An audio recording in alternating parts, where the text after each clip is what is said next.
member of an organization like this, there's a lot of people and you really don't get to know them all that well. But fortunately, in Darrin's case, we've been hearing him on our social hour pretty regularly. That's Wednesdays at 4 o'clock. So we've got to know a little bit about Darrin. Thank you. And he's very articulate. I think he's going to have a very good talk this morning. He's a passionate guy. He's got a lot of interests. And I'm not going to go on for too long. No reason for me to be long-winded. Let's go ahead and give Darrin a round of applause and have him get started.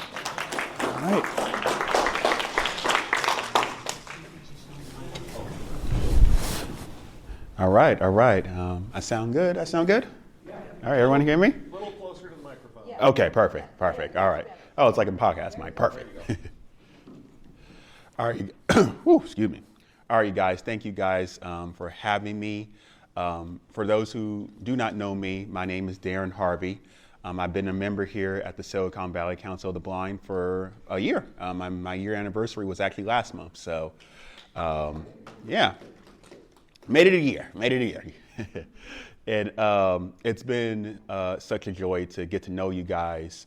One of the things, other than just being a board member, is I do conduct the member spotlight interviews. So I've had great joy, like I said earlier, to just get to know everybody and know their background and their stories. And that's helped me personally in my journey, not only as a young man, but just with my blindness.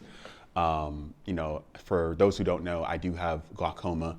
And I am low vision, legally blind, and I'm going blind over time. Yes, persist, you guys. So I've gotten to know you guys, but I think it was important at some point for you guys to kind of know, just a little bit more about me, just a little bit more. I'm not just one of the youngest members here. I do a lot of other things. So, well, David, I hope to make it to your age one day.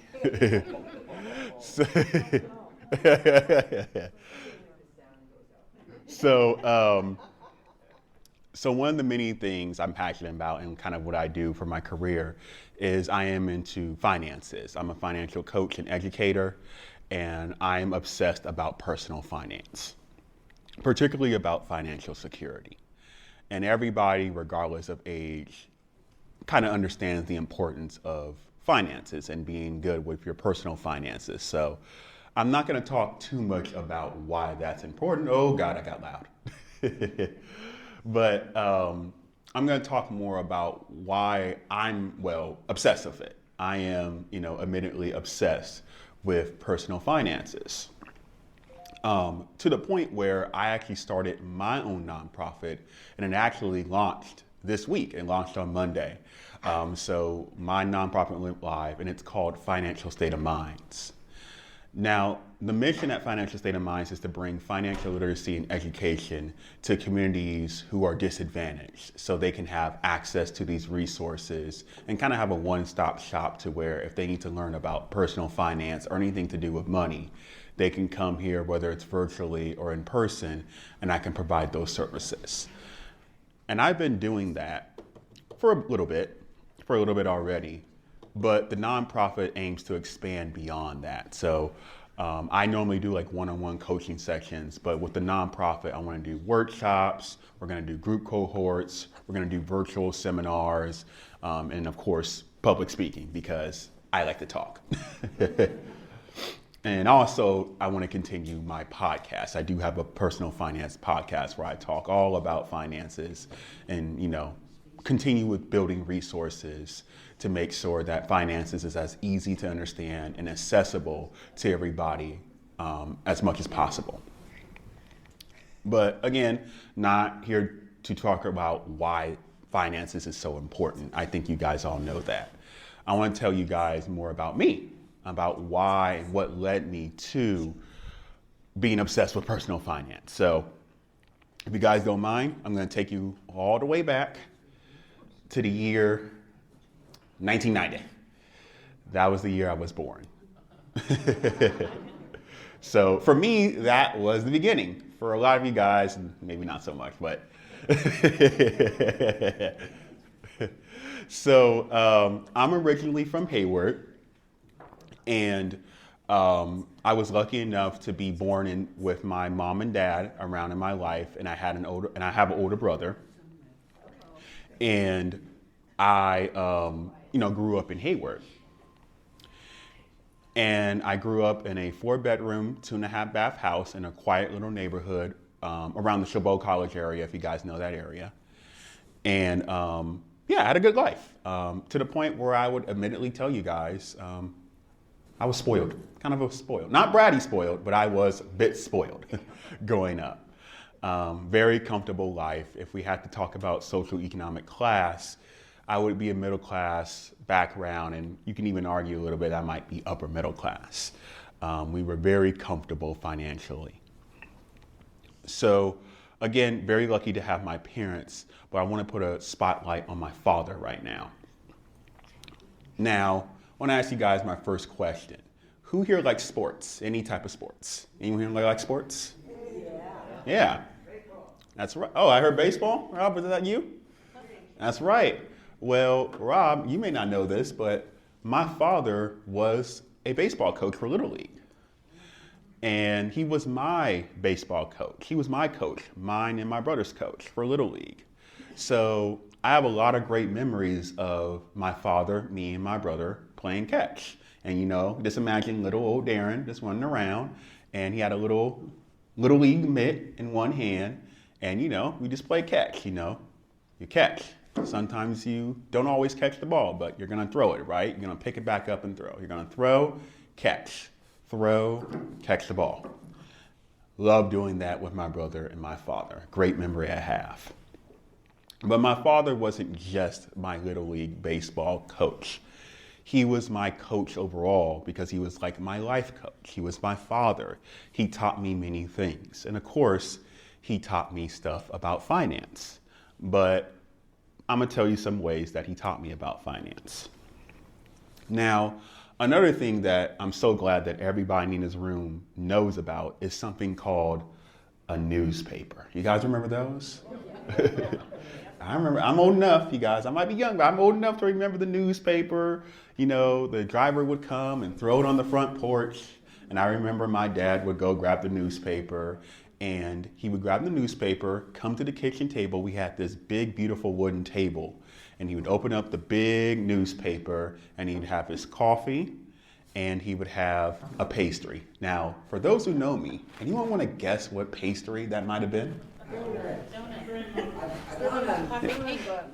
Donut is correct. I've heard that a couple of ways. So I think you guys might have figured out why I'm a little obsessed with donuts now. Yeah, so that is a great memory I have about my father. It was always usually donut, newspaper wide open, coffee on that table, and I would see him reading as I'm getting ready for school when I was a young kid. Now, you guys, 7-year-old Darrin, 8-year-old Darrin, 9-year-old Darrin was not reading no newspapers. I'll be honest. Except for one day, the Sunday newspaper. Someone guessed that, you're correct. Sunday newspaper. Now, why will a 9-year-old Darrin read the Sunday newspaper? There's 3 of them. Man, you guys are good. I have a great audience. I don't even have to list them, but I'll just do it. Number 1, comic strips. I would read Garfield, Peanuts, Calvin and Hobbits. Those are my top 3. Number 2, of course, the sports. Number 3 is word puzzles. You guys remember the little word searches that would be in the newspaper? Yep. Little Darrin, going through there, circling, all that stuff. I do that. And there was another reason that I would look forward to the Sunday newspaper. And I'm old enough to know this. Newspaper advertisements from the stores. So I would open up and look at Target and Walmart and Best Buy. And those are the stores that are still here. So we have to say rest in peace to Toys R Us, KB Toys, Circuit City, Video Only, and all these other great stores that are no longer with us. Little Darrin would read those every Sunday.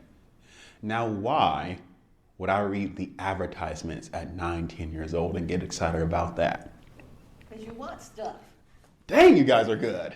Because I wanted some stuff. And you wanted to know what to write your Christmas list.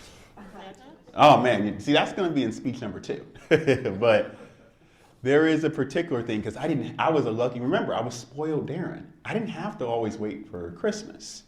I can get stuff earlier than that as long as I was well behaved and I did good in school.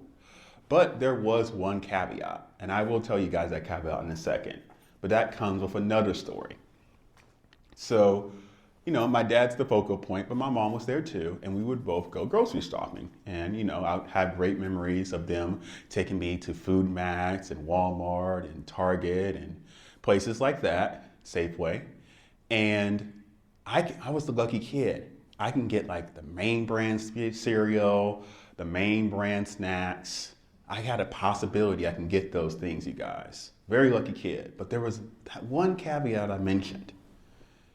It had to be on sale. It had to be on sale. And I can tell you, I knew it so well. I still remember it. Target, red, had to have the red little label over the price. Best Buy, if I wanted a little game, had to be yellow tagged. Same thing with Walmart. I think Walmart was blue. I know the colors, you guys. And particularly my favorite cereal was Apple Jacks at the time.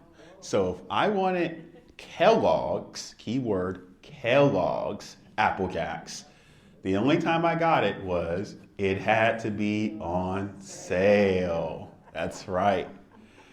And if it wasn't on sale, what was I getting? Target Circle Apple Jacks, the off-brand version. And that's why I looked at the paper, because I was trained that if I had an opportunity to get Kellogg's or a Hot Wheel toy or whatever, I had to, of course, behave, get good grades, but most importantly, it had to be on sale. And if I would ask and it wasn't on sale, it would be, take a guess, answer. What would the answer be? No. I wasn't getting it. And if I was silly enough to ask a second time, you know what would happen? Pop, pop, pop, pop. Because I'm a 90s baby, you guys. They still did that. They still did that back then. And they were in the right, because they trained me and I knew better that it was going to be enough. So they had me trained. And guys, it wasn't just my dad who had me trained. My mom had me trained as well. So I'll tell you guys a story about my mom. Now, my mom was an avid shopper. And she loved the thrift stores. Why? Because you get the deals there, right? You get low price clothes. And guys, I did not like going with her to the thrift store, because she can shop till you drop.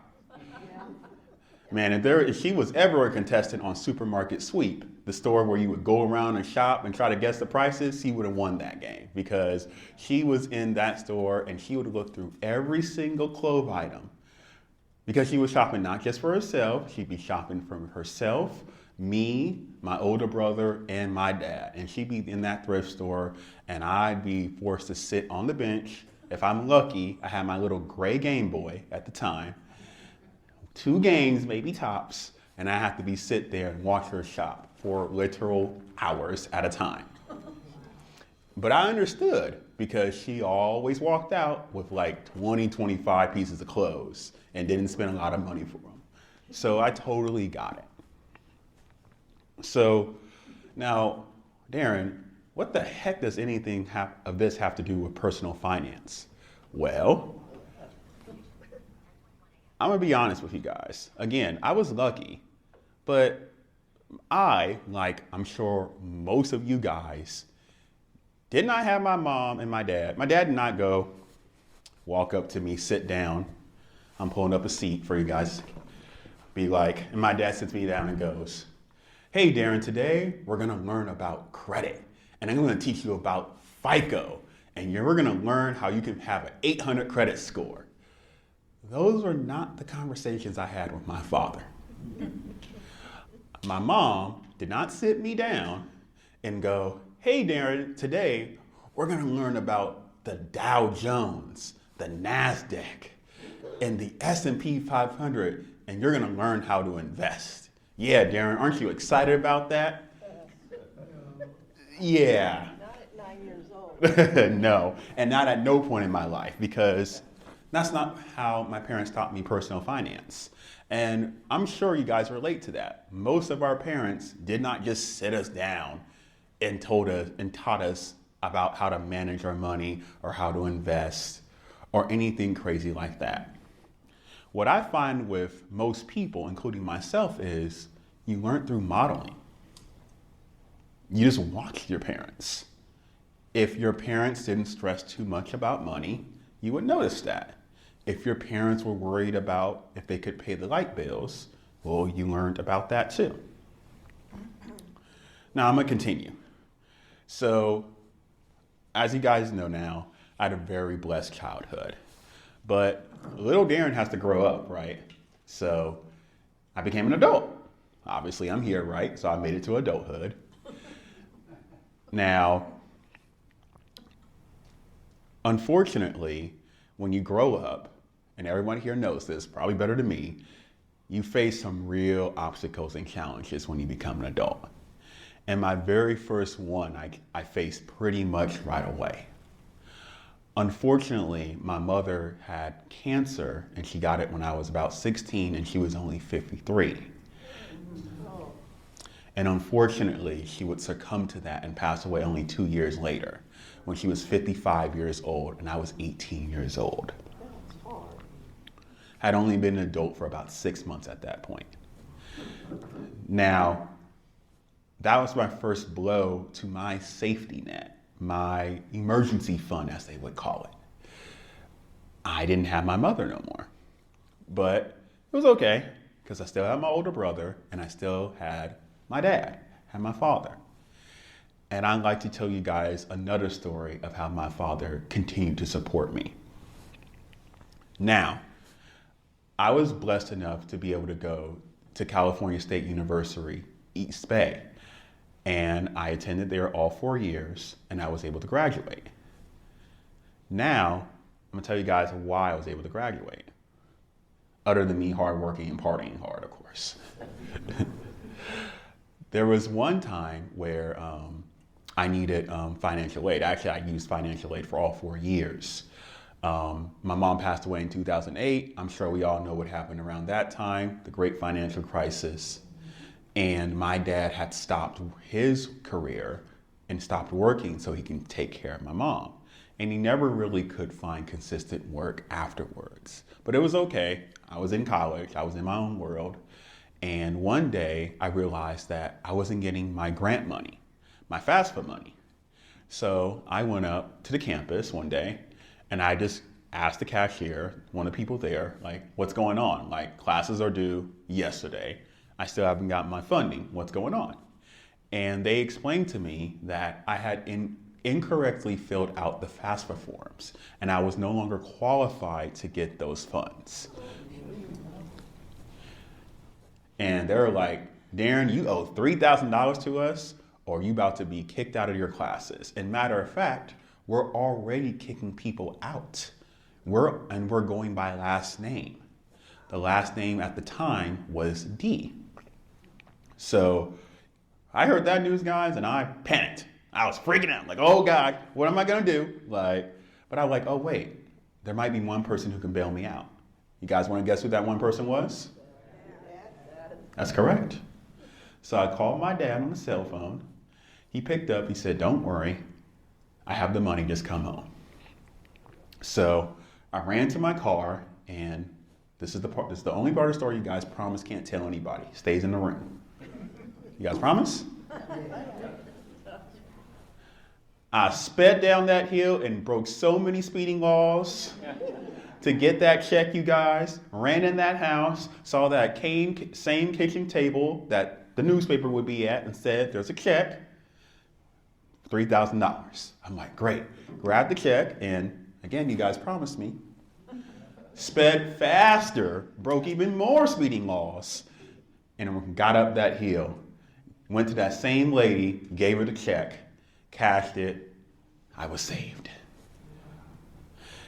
What was so crazy though, guys, is that the letters they were kicking out were the letter J. Now, if you guys know me, my full name is Darrin Harvey. And if you guys don't know your alphabet in order, J comes after H. But for some reason, I was still enrolled. I wasn't questioning anything. I'm in my classes, I'm enrolled, I'm safe. I thank my dad, and I thank the powers that be. I thank my Lord. I was able to keep those classes, and that's why I was able to graduate on time with a degree in sociology and a minor in psychology, thanks to my dad. Now, I'm gonna tell you a story about my brother. So now, I graduated from college, about 23 years old, and I'm in my room one day, and my older brother, he's 8 years my senior, he comes in my room, and he's like, Darrin, can we have a conversation? A serious conversation. I'm like, sure, we have a relationship like that. Let's talk. So he's sitting there, and he's explaining to me that he's having trouble in his relationship with the mother of his kids, which would be my niece and my nephew. And he was like, Darrin, I'm gonna move away. I found this new lady. We're gonna move to San Jose. And I want you to take a special, closer attention and eye on my kids because I won't be there as regularly, at least for a short time being. Thought it was a little weird, but I'm like, okay, cool, no problem. That's my niece, my nephew. I love them. They lived in Hayward, not too far from my house. So cool, got it. And he was so thankful, so grateful, a little overly. And I was like, okay, this is a little odd, but okay, cool, no problem, I get it. And he was like, thank you, Darrin. You've always had my back. I love you. That threw me off. We're kind of like macho men. Like we don't go around say, hey, Dad, I love you. Hey, D, I love you. Like that's just something we just didn't grow up doing. So I was like, okay, I love you too, brother. And like I mentioned earlier, sometimes, like in baseball, you'll catch some things and you'll miss some pitches. You'll catch them and you'll miss some pitches. Later that night, we're talking like 11:30 at night, we get a knock on our door. Front door opens up, I open it up. It's the Milpitas officer. And he sits there to inform me and my father that my brother was in a shooting accident. Oh, God. And that he was at a hospital in San Jose. So we raced over there. This is gonna get a little bit graphic, I admit. I saw my brother. I'm gonna give you guys the audio description version because we need it. There was a bullet hole that entered through his bottom chin and exited through his left cheek. Once I saw that, the doctor quickly came in and explained to us that by the projection of the bullet, it looks like he had tried to commit suicide. And it shot out his brainstem. Oh, my God. So you guys know by the reactions that once you shoot off your brainstem, there's not much chance of survival after that. And that's what he explained to us, that we had less than 24 hours on life support with him. And he asked my dad one of the toughest questions a father has to hear. Do you want to keep your son on life support or do you want to pull the plug? And then my father turned to me and looked at me, and I knew I had to make that decision at 23 years old. Oh, boy. And I knew, because I knew my brother and I had that relationship with him, what the answer to that decision would be. So I decided to pull the plug. And that was the last time I saw my brother. I was 23, he was only 31 years old. So now it went from my mom, my dad, and my brother to just me and my father. And I'm only 23 years old.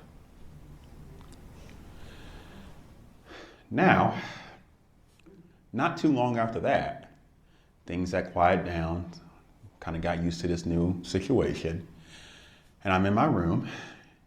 I had this big, comfortable Lazy Boy recliner chair that I would always use to study and read books in. So I remember I was reading The Hunger Games at that point, and it just came out. I was reading that book, and I got an eyelash in my left eye. And what do we do when we get an eyelash in our eyes? We just close our eyes and, try to rub it out. And I noticed that my vision didn't change. I was like, okay, this is a little odd. Now, guys, I've been wearing glasses since I was 7 years old. And I've been wearing strong, thick glasses since I was 7 years old. And I always got thicker and thicker and thicker as I got older. So not seeing is something I'm kind of used to my entire life. But even I knew this was a little odd. So I quickly made an appointment. A couple of weeks later, I went to the doctor. And that's when I got my own devastating news that I would be diagnosed with glaucoma. And that started my personal journey when it came to blindness at around 24 years old. So now I have glaucoma and it's just my dad. Shortly after that, my dad comes to me and says he wants to have a conversation with me. And I'm like, all right, we have that relationship. Okay, let's talk. He proceeds to tell me that he cannot afford any longer to pay the mortgage and he needs support with paying the mortgage. Now, guys, I want to make this clear. I've never been evicted anywhere, never been late paying rent or mortgage. But when my dad, same dad who would spoil me, said, I need help paying mortgage. Remember, this is the same guy who can cut $3,000 in a moment's notice. I took that like we about to get evicted. That's the way I took that. So I told my dad, look, I have a job, you getting $600 from me, and I think we may need to open up the house to tenants. So that was my first business. I opened up the house to tenants, got 2 tenants in those 2 spare bedrooms we had now, and everybody was giving $700 a month to my dad. I want to make sure we ain't losing the house. We is not losing that house. That was a good, and that was a way. I have no problem doing it. That was my dad. He had helped me out this whole time. It's my time to help him out. So as time goes on, I'm losing vision. The glaucoma is doing its thing. And it gets to the point around when I was 26, about 27, I could no longer drive. So now I'm fully dependent more on my dad than ever, even though I'm 27, to just get me to work and get me back home and take me places because I can no longer drive. But that wouldn't last for long. My dad asked me if I can accompany him to one of his medical appointments. Sure, no problem. We're a team. So I go with him, and now he gets some medical devastating news. He was diagnosed with what was called early onset Alzheimer's disease. So now, I'm 27 years old. I can't drive no more. I can't drive no more because I'm already legally blind at 27. And he has Alzheimer's. So that would be my life for the next couple of years. I would care for my dad, do the best I can for him, but I couldn't do the best I can for him because I couldn't drive him around. I remember the day when I had to take the keys from my dad. And he was at a point with his Alzheimer's that he couldn't comprehend why he couldn't drive no more. My dad was a perfect driver. I have no memories of my dad even getting a parking ticket, a speeding ticket, nothing. And he just couldn't understand why he couldn't drive no more. And it's because we all know people with dementia get to that stage where it's unsafe. And he had gotten to that point. So now I needed my dad. He couldn't help me in a certain way that I needed him.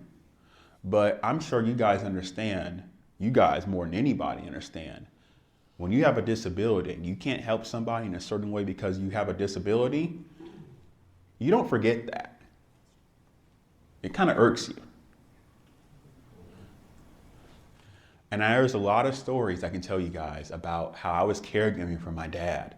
There's stories where he needs to go to a medical appointment. I had to call somebody because I couldn't drive him. There was one story I'll quickly share where his Alzheimer's gets to a point, this is common with people with dementia, where they can't sleep. So I would have to put him down like a kid. So we would like watch TV, some of the same cartoons literally I was watching as a kid with him. Now I'm watching with him because his dementia got to that point. And usually that worked. Usually he would fall asleep to it and then I would go to bed. And I'm stressed out because I'm still working. I'm still managing a house full of tenants.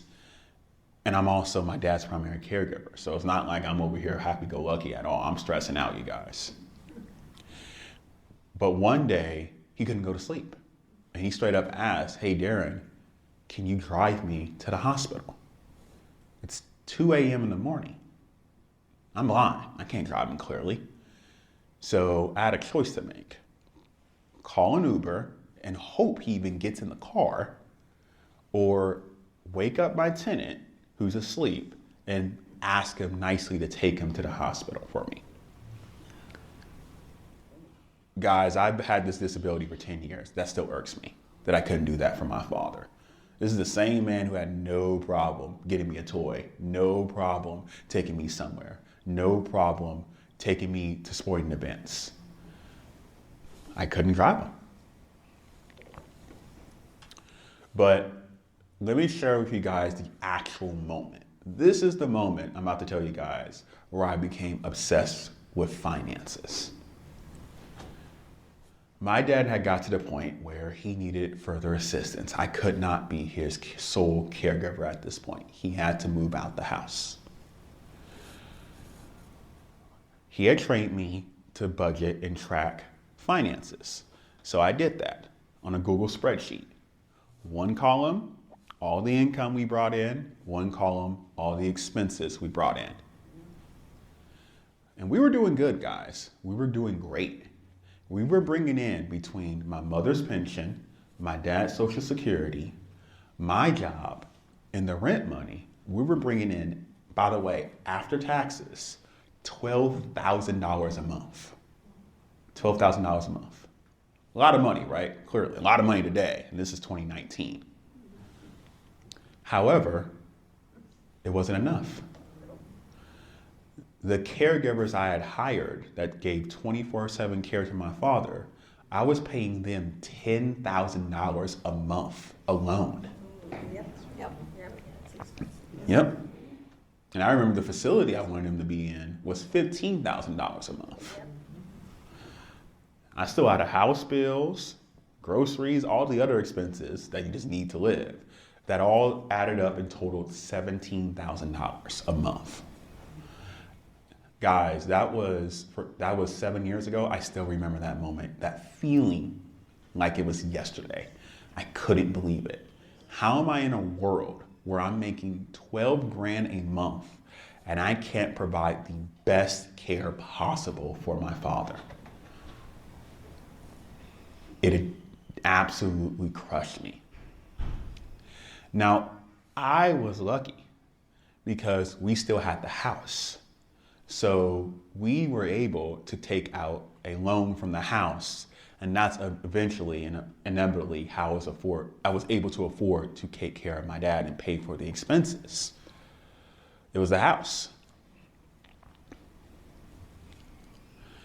Now, the last story I'll share was the last time I talked to my dad, or the last time he talked to me per se. We had a little gathering. It's actually a bunch of my friends, and my dad was there, and he was talking to my friends. And anybody who knows, who has ever dealt with somebody with dementia, they all have this moment. He was talking to my friends. He was talking to them about Darrin. And he was talking to them about how he would take Darrin to go shopping and buy him toys because he was a good kid. He would take Darrin and he would go play catch with him and Darrin's little brother. He would take Darrin to the Oakland A's games. And then he turns around and proceeds to tell me the exact same thing. He would tell me about Darrin and how he would take Darrin to do all these things. And that's when I realized that my dad did not remember who I was no more.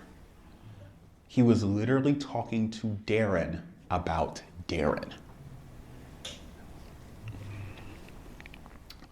Unfortunately, my dad did succumb to his dementia, and he passed away one day before his birthday, September 29th, 2020. His birthday is September 30th. He was a day away from 65 years old.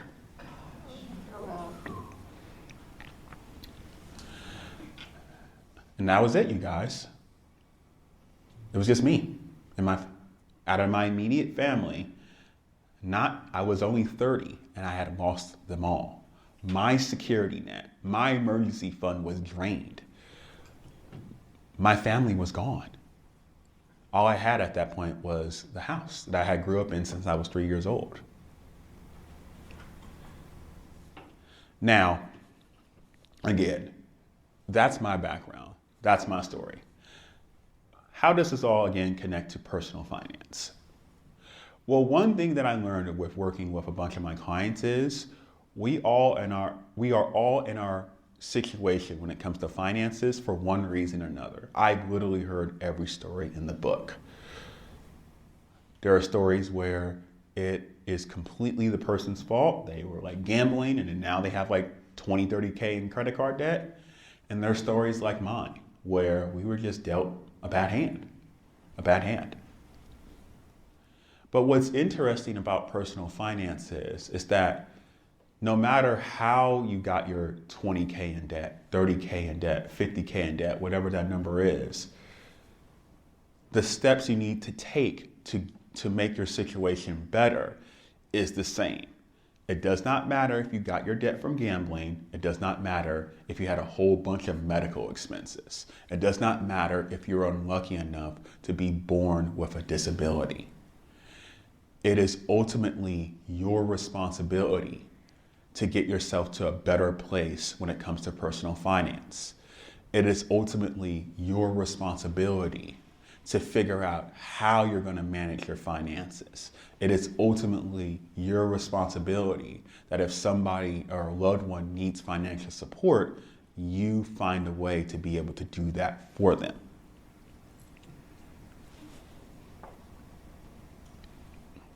And it's hard. It's one thing I tell my clients. Having your finances in order is not easy. I never claim to be easy. I make it clear this is not an easy journey. But I'm obsessed because my father and my mother, of course, did a great job of making me financially secure so that when they eventually left, I would be okay. And my passion is to make sure that I do my best that every person who wants to be able to do that for themselves and their family and their kids, they have the opportunity to do that for them like my father, did for me. That is why I'm obsessed with financial security. That is why I started Financial State of Minds. Because if I knew 10, 15 years ago, or if my father knew 10, 15 years ago, that there is something simply called long-term health insurance where it would cover for something like Alzheimer's or dementia, we might have been in an even better situation. I would have been able to maybe put my dad in a $15,000 a month facility. But he didn't know that, and I didn't know that. So that's why it starts with education. We have to know our options because, like my father and mother, and like most of us here, our parents didn't sit us down and be like, yeah, just in case we get sick, sign us up for long-term insurance and you'll be okay. We don't have those conversations. So I hope that my story gives you guys a little bit of inspiration, a little bit of introspection on if you're in a situation with your personal finances that you want to improve, that hey, not only you can improve it regardless of your age, you can do it. It doesn't matter. And I'm always here with you guys every month at these meetings. And if you need support with that, I'm more than happy to support. Thank you guys. I appreciate it. Well,